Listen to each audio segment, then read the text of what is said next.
یہ دو کتابیں ہیں ابن دقیق العید کی، ایک الالمام ہے، ایک الامام ہے، اور دونوں ناقص ہیں، مکمل نہیں ہیں، جتنی ہیں اب وہ چھپ چکی ہیں۔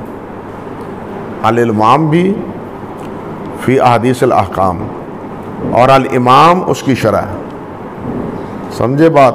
اور ان دونوں سے بہت عبارتیں نقل کی ہیں ابن جوزی رحمۃ اللہ علیہ نے۔ ابن دقیق العید پہلے مالکی تھے،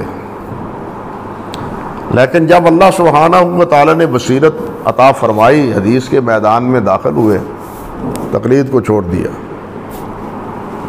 کہتے ہیں، لکھنے والوں نے لکھا ہے کہ اسی وجہ سے مالکیوں نے ابن دقیق العید کی کتاب کو جلا دیا تھا، ضائع کر دیا تھا، جیسے ابن حزم کے ساتھ ہوا، ان کے ساتھ بھی وہی ہوا۔